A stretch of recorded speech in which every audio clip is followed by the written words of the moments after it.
Hello, today we are doing a cognac flight because I haven't done any really good cognac flights for a little while. Now, just for catch up, cognac is really kind of two regions in one, at least two. You have the big negociants, Henny, Remy Martin, those guys, who are generally buying up stocks from smaller producers and blending them and selling them with pretty big markups at 40% with additives. And generally those kinds of cognacs I am not super duper fond of. But there is a second cognac out there that I'm hoping people are beginning to take notice of, and that is what I'm going to call independent cognac. Free cognac, if you will. The family producers the big guys are sourcing from. And also the smaller negociants who are buying from those producers and generally just presenting things a little bit better. Today we are dealing with one of those smaller negociants. We are doing Grosperrin, and we are doing a little bit of a tour of the region. I've got some Grande Champagne, which is the region kind of just southeast of the city of Cognac, and the most prestigious growing area. I've got some Petite Champagne, which is just outside of Grande Champagne. Similar style, not as well regarded. And then I've got some really fun ones. These two here are from the Bois Ordinaires, which is really the farthest area west in Cognac, where you can still kind of legally grow grapes. This one in particular, let's start off with this guy. This one in particular is from the, I'm going to mispronounce this, Île de Oloron, which is an island basically west of the Cognac area, sort of just southwest of Rochelle. So it's off the coast. There's a road connecting it, but it's still pretty remote. And there's lots of trees and cycling and stuff, and some vineyards there as well. And so this is about as far west in Cognac as you could possibly get. Again, it's from Grosperrin. This is lot number 1065. I believe this is a 1990 vintage, so pretty darn old. 46.4% alcohol. I will put further information down below as I can find it. But let's get our nose stuck into this.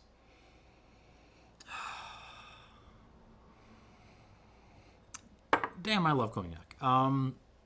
There's just something about the slightly floral, aromatic, almost sandalwoody nature of cognac sometimes.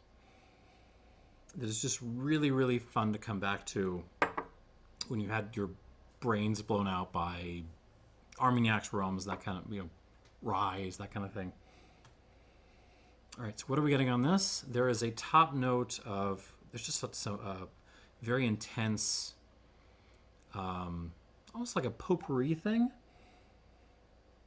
But nice. It's not aggressive. It's just a very soft potpourri top note with some cinnamon. Allspice, touch of clove. And then we're digging into the grapiness. We got some raisins. A couple of prunes, couple of figs.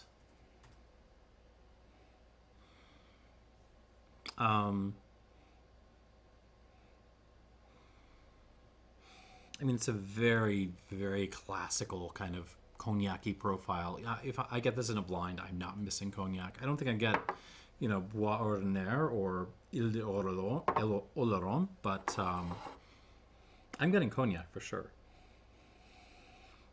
There's a little bit of like mixed tea, maybe some Russian caravan tea, a touch of little, almost like a wood smoky thing to this. But really it's all about the cinnamon spice and the potpourri. Easygoing, soft, nice. I'm into it on the palate.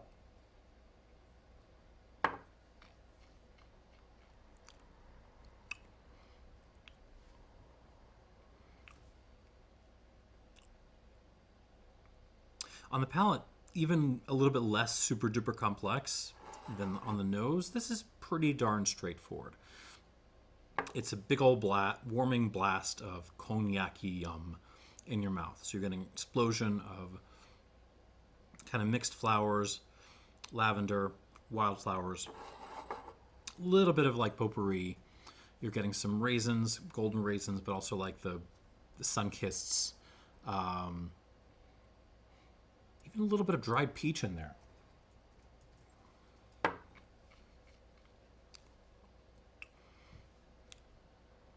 Cinnamon, nutmeg, little cardamom,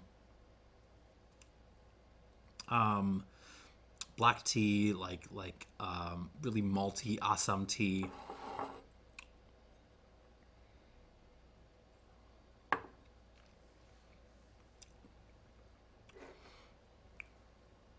Mouth presence is not. The mouthfeel is simple but lovely. It's kind of scraping my mouth with some nice overstewed tea tannin kind of stuff. The finish is okay too. It's really the length. For some reason, this is an older cognac, but it's not really getting anywhere near in the back of my throat, which is a little worrying. So, but it's still very nice. Okay, I'm going to make a little initial note there, and we're going to move on. Well, actually, no, I'm going to give this a squirt of water, and then we will move on. Squirt. I'll have a sip. It's been weirdly hot here in Chicago. I guess this is just third summer. We have to get used to this. But second fall should be coming pretty soon. All right, next up is... It's another Bois Ordinaires, another Île d'Oloron. This is lot 1120, 18 years old. No vintage state on this, but it is 51.9% alcohol, which is plenty hot. Let's see what we got on this. Interesting, a much quieter nose.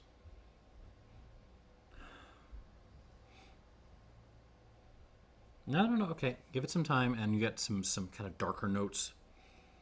Just that little bit of like cafe mocha coming out now. Like old furniture, from the Ancien regime. Cinnamon sticks. Allspice, clove. A little bit of peppermint, actually. Basil. Dried cherries. Kind of darker fruit. Dried prunes.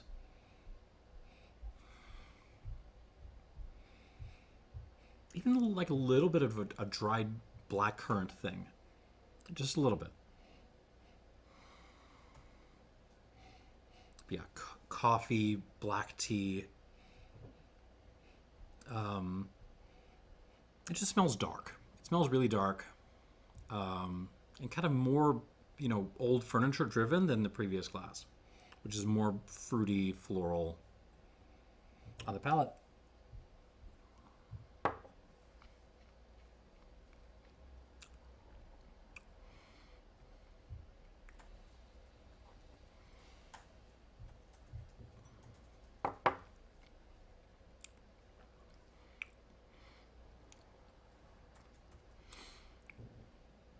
Yeah, sort of as I was expecting, much more dry, much more woody.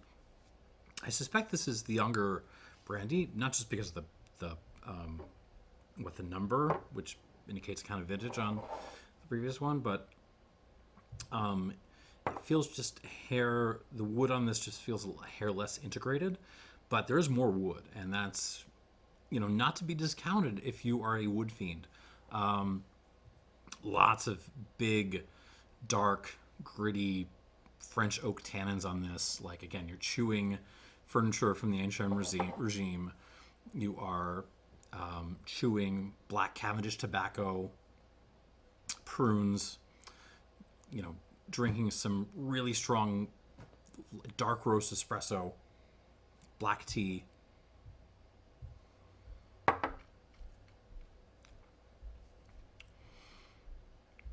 But there's a little play of other stuff in there. There's a little bit of a Coca-Cola thing actually going on, which is interesting. There's a kind of, it's not peppermint. What is that? Almost like a, it's not mint. It's not really basil. Maybe sage. Maybe like a little bit of sage and a little bit of peppermint. Somewhere in the middle there. Touch of floral thing, nowhere near as floral as the previous glass.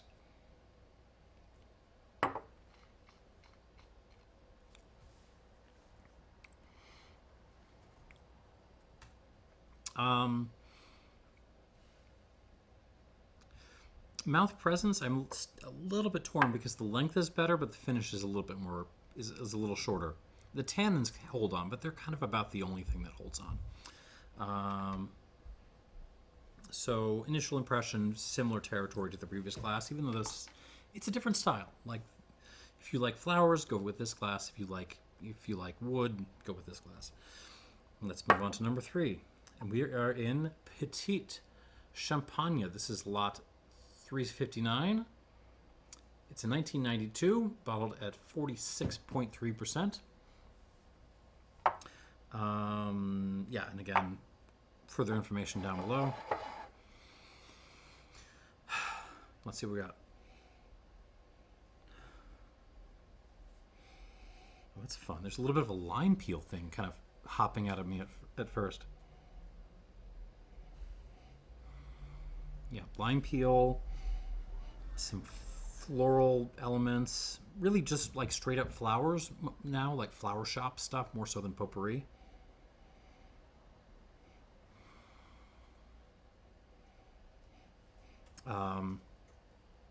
I'm getting some dried peach. I'm getting some raisin, fig.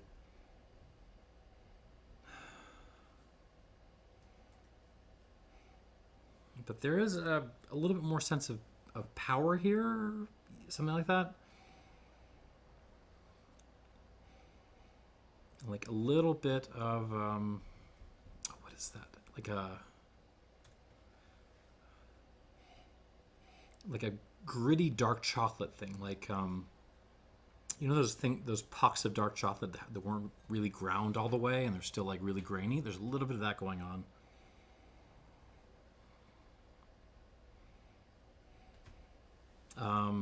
Hints of artisanal root beer,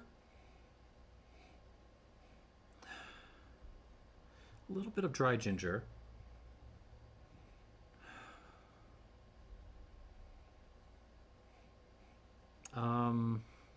Some more kind of stone fruit coming out now. Maybe a little bit of nectarine, apricot, dried apricot, dried nectarine on the palate.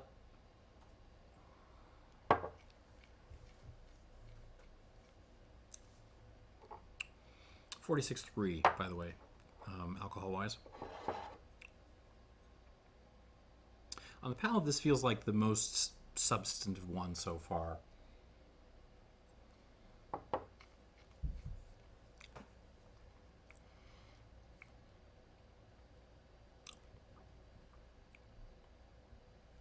Yeah, that's very good. It's got the wood from glass 2 here, but it's also got a lot of the floral and fruity stuff from the first glass. And it just has more presence and more development than either of the previous two. So you're talking, again, your flower shop stuff, a little bit of potpourri creeping in. There's something nutty, almost a little bit of like almond skin.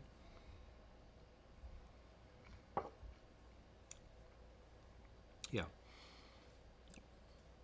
Dried peach, dried apricot, raisin, prune, fig, overstewed dark tea, a little bit of coffee, like some cafe au lait or something. That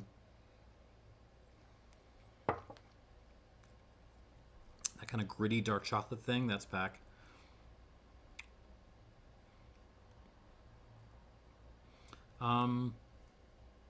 And yeah, like a little bit of that kind of lime peely thing, which I was picking up on the nose. Yeah, just a really nice cognac. I will give that a squirt of water and we'll come back. Now, this next one is one I bought a bottle of because it is extremely cheap. This is another Petite Champagne. It's 12 years old. It's lot 1066. And it is 50.9% alcohol. But yeah, if you look on the international retailers, man, this is just not an expensive bottle. So if this is good, like, this is a buy. Go out and grab this. All right. On the nose.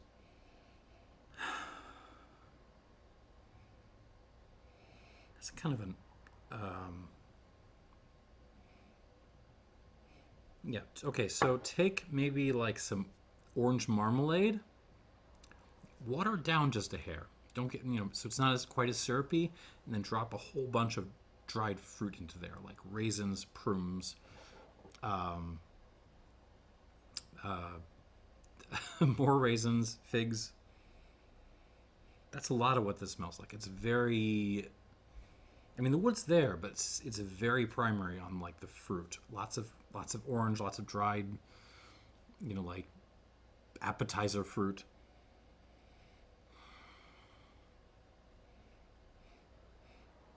Little kiss of floral in there, just to remind you that it's cognac, but this is really mostly about the fruit.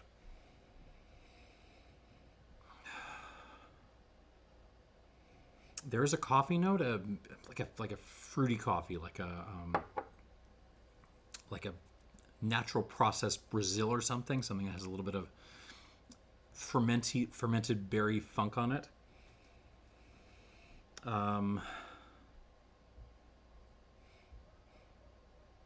And some tea notes again. It's more delicate this tea this time. Maybe like just some Ceylon or something. A little touch of brown sugar in there. Okay. Did I add water to this last one? I think I did.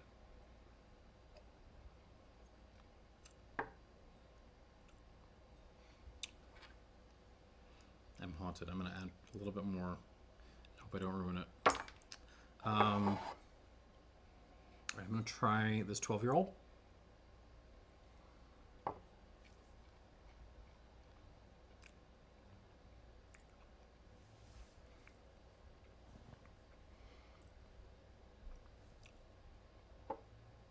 So if you're coming to your cognac looking for like layers of weird tertiary stuff, like pineapple with mushrooms growing on top of it, this has got none of that. It's very primary. It's all about the distillate with the wood providing a little bit of color.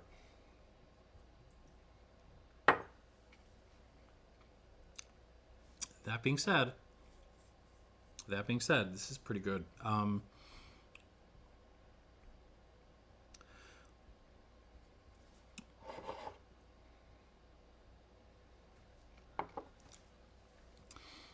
trying to think of a clever way of just repeating the nose, and I don't really have one.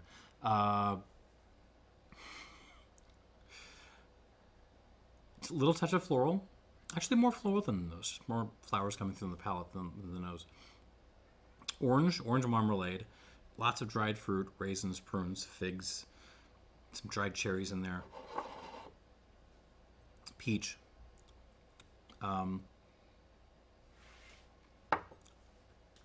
sugar. Actually, there's like a little touch of like leather in there happening. Interesting. Some cardamom, cinnamon. Aromatic tea. That natural process Brazil again.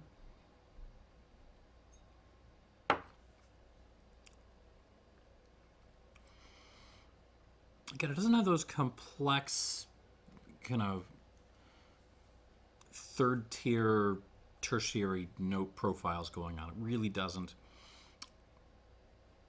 And the finish, if I were to complain a little bit, the finish might be a hair bit short, but For the price they're selling this at, dang, this is a dang good little cognac. Let's add some water, and we'll move on. Last up, this is the only Grande Champagne of the group. This is, what is this? Number 90, so presumably another 1990. Lot 932. Grosperrin 54.8%, so also the strongest thing here. And it smells like it. On the nose, power, power, power. And that's kind of what you're getting with Grande Champagne at its best.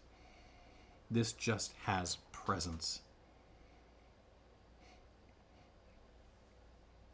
Intense mix of overstewed black teas, Darjeeling, Assam, but then like some a layer of like lavender and rose water on top of that.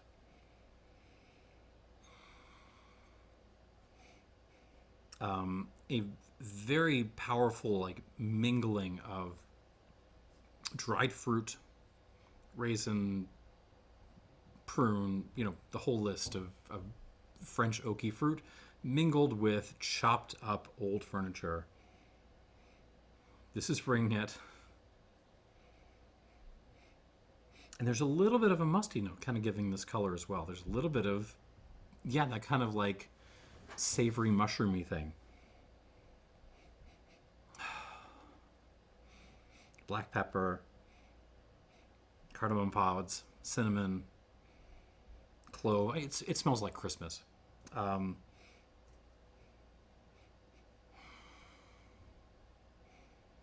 Yeah, and I know that sounds like a lot of the notes I've named already on these others, but there's an intensity on this, which part of that is the strength, I'm not going to lie, but part of it is just like the notes I'm mentioning are more vivid. Let's go with that. On the palate.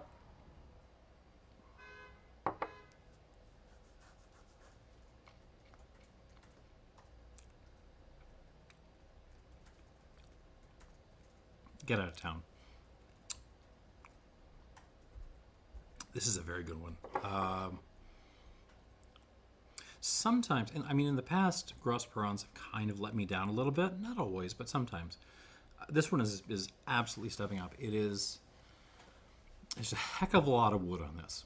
There just is. Like they let the wood go, and it's present. But the power of the distillate was such that it could kind of stand up to it and fight against it. This is good.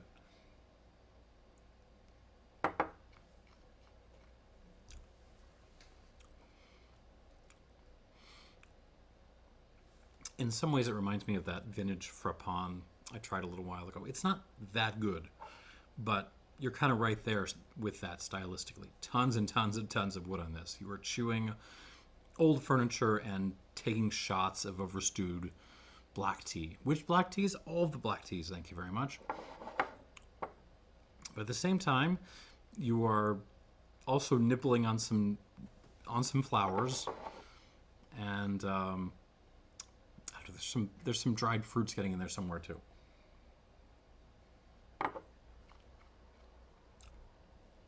Figs, prunes, raisins, dried orange, dried peach, fresh peach, dried apricot.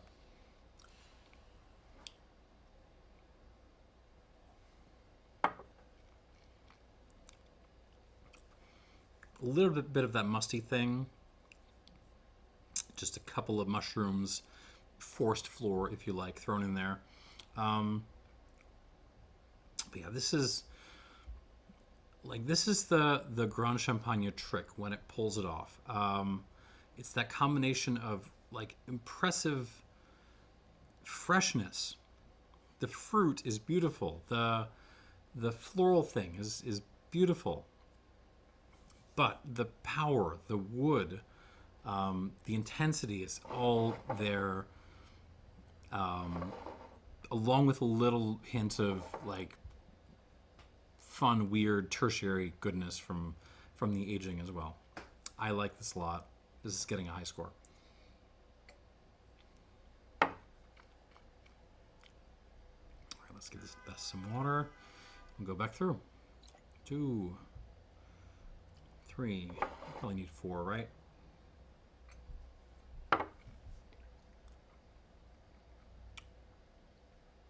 Go one more. Okay.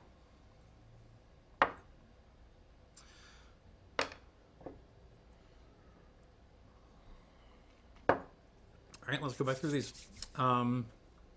Incidentally, I think I might have mentioned this in a previous video, but it occurred to me while I'm sitting here at home, you know,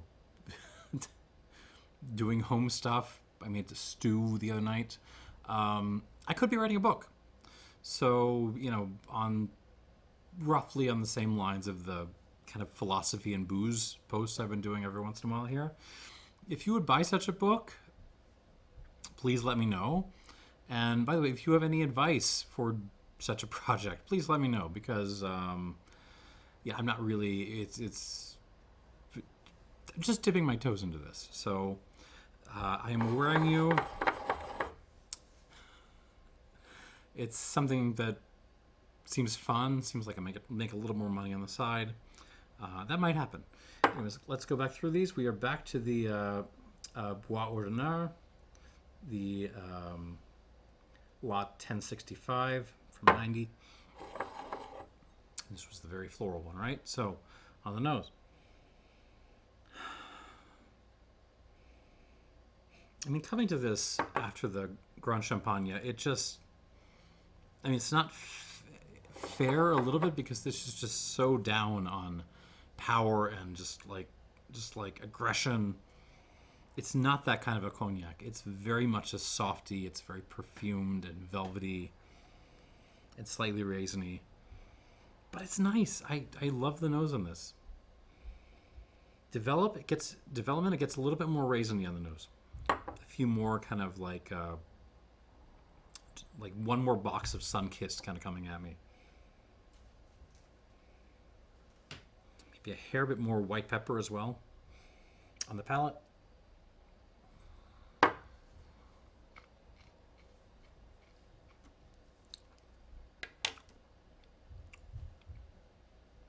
Also about the same.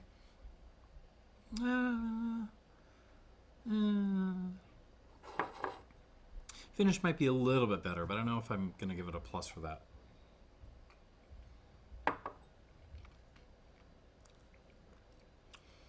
I mean, it's delicious. It's delicious.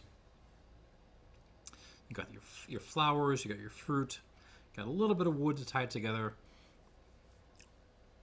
If you pay attention, you can start to poke holes in it. It's not that complex. It's, you know, the finish is a little bit short. The mouth length is definitely short. But it's hard to hate on this, honestly.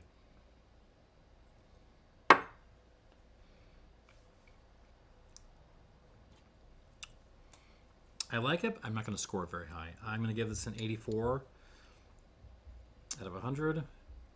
84. And I feel kind of bad about that, because I mean, if you like cognac, if you like just plopping a bottle of cognac on the table with friends, you will like this. It's just that kind of yak. But on the techniques, I can't give it higher than 84. Let's move on. We are back to the 18-year-old Île d'Oléron, now brought down a bit in strength. That peppermint thing is still present on the nose. It's very fun. But now there's a little bit of a chocolate thing coming through as well. So I'm getting some, what is the candy? It's the mint candy that's not York. It's like the little sandwich. Andes. It smells like Andes. And like chopped up furniture and black tea. That's what this smells like. On the palate.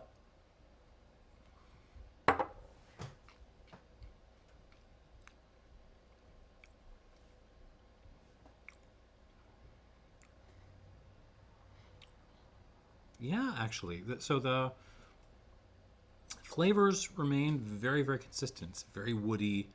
It's very dark, but it does have that little halo of touch of flower and a lot of kind of minty, sagey stuff. But I think, I'm going to try this again. I think the mouth length is better now.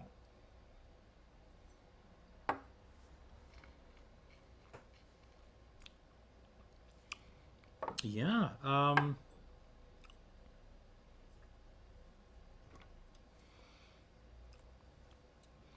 Slightly longer finish. By which I mean the tannins are sticking around about as long as before, but some of the other stuff, the minty stuff, a little bit of the dried fruity pruny stuff is also sticking around, which I like, and the mouth length. It's just kind of going further back in my mouth, and I'm going to give it credit for that. I'm going to call this an 80. Okay. One more time.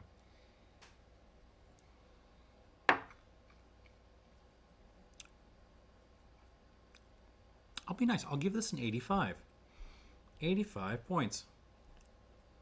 It doesn't pull that much further ahead from the previous one, but just a little bit. All right, and then we move to Petite Champagne.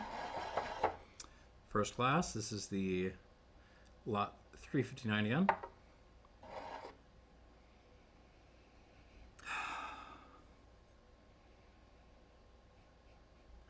And again, it just kind of feels like a combined version of these two glasses with a little bit more to it. It was one of my favorites on the first flight. And I still like the nose. It's just, or in some ways it's a little bit like the Grande Champagne here, just more delicate, more delicate. Floral, dried fruit, tea, touch of honey coming out actually, like a forest honey on the palate.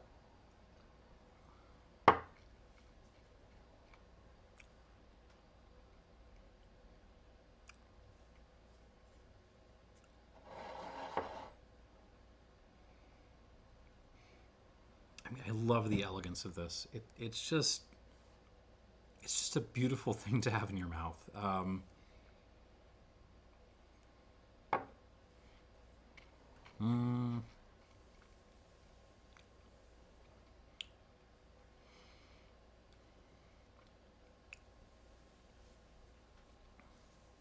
With this, it's all about the development and all about the character.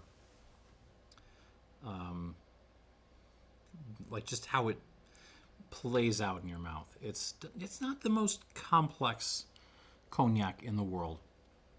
Again, you're getting wood, some floral action, some dried fruit, all the basic things. But this just kind of, as you sip this, it just kind of moves your mouth through your mouth like it's massaging it like velvet, and until it kind of just turns into this nice, almost like, imagine like a prune soaked in ginger thing on the back end. I don't even know what to do with it. It's like a aromatic prune thing that just kind of it doesn't explode. It just kind of like gently makes its way into presence as this reaches the finish. Again, very, very pleasant to drink. Very delicious. I'm going to give this...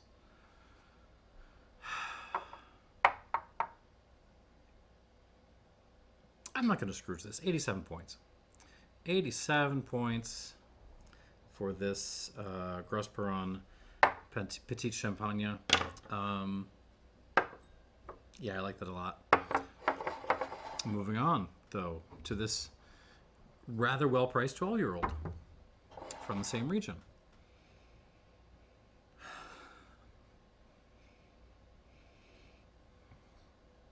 A little bit of an incense thing coming out now. A little bit of like a balsa wood kind of character.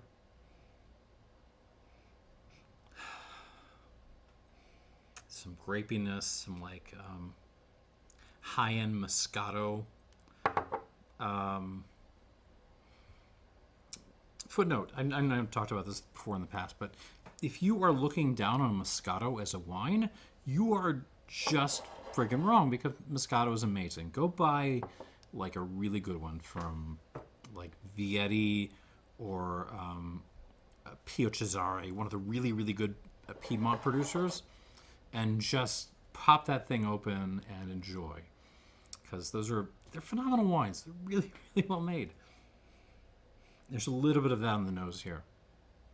Like good Pio Cesare Moscato.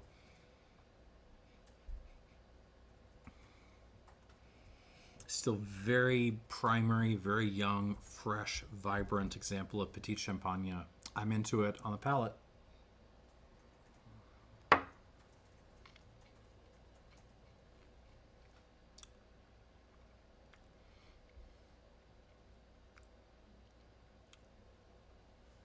Just a good cognac, you know? It's just a good cognac. It's got some complexity. It's got tannins and structure. It fills up my mouth really nicely. There's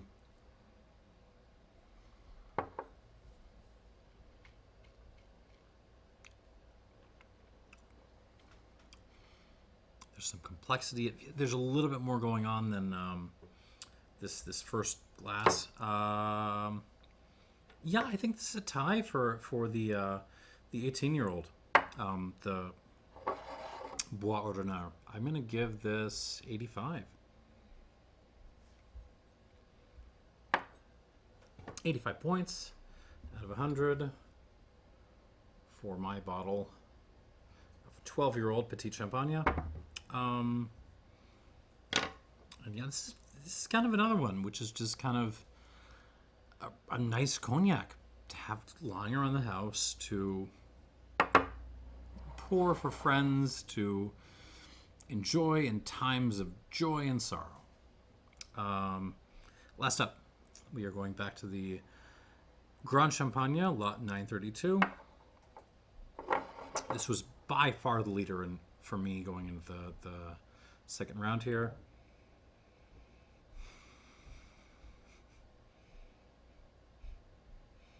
Yeah, it smells like the world's mustiest glass of Dr. Pepper, and I love it. So, yeah, you are drinking Dr. Pepper in a subterranean cave, and that's what's happening here. There's mushrooms, there's flowers, there's all kinds of weird stuff.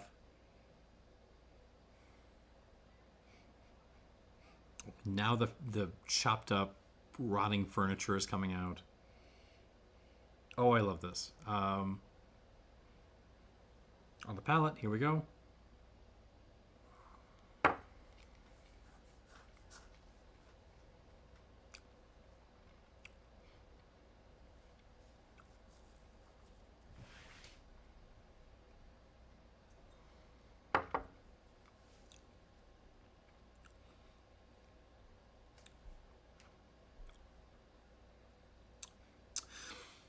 On the first sip, I had questions. In my brain, I was going back and thinking, well, is it really that much more better than the Petite Champagne here, the 92? And then I had my second sip, and it kind of like built on itself, which is always a good sign. And it was like, no, this is better. This is just the better cognac.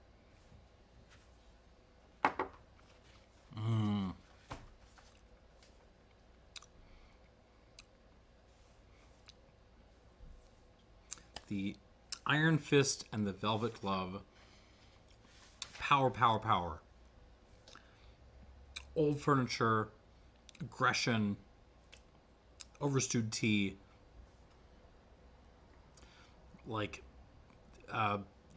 prunes and figs and raisins packed together into the shape of a fist, punching your mouth.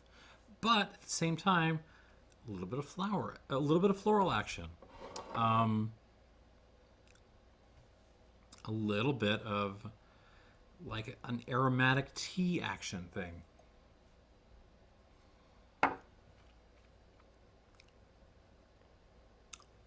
Hints of basil creeping in. Interesting. And got into my head the silkiness of the Petite Champagne here, the 92, might seduce me more on like a regular drinking basis, but the Grande Champagne, this is the better cognac. It just is.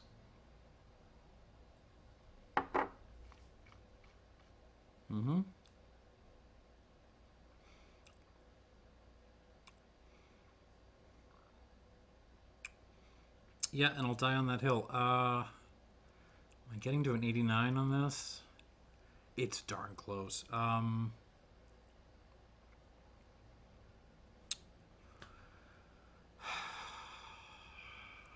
Watch me struggle. Watch me struggle on camera with how to score this.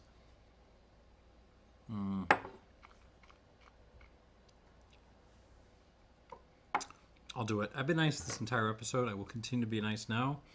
89 points for this Grosperrin Lot 932. It's a hell of a cognac, and yeah, this is a great little lineup. So to review, winner, the Grande Champagne, 89 points. This Petite Champagne, runner-up, 87 points. This is the 92, and then the 18-year-old Île d'Oléron and the 12-year-old Petite Champagne tied at 85. And then this absolutely delicious and wonderful, but just not that complex, 90 Île d'Oléron, 84 points. And that is the lineup. Thank you for watching, and cheers.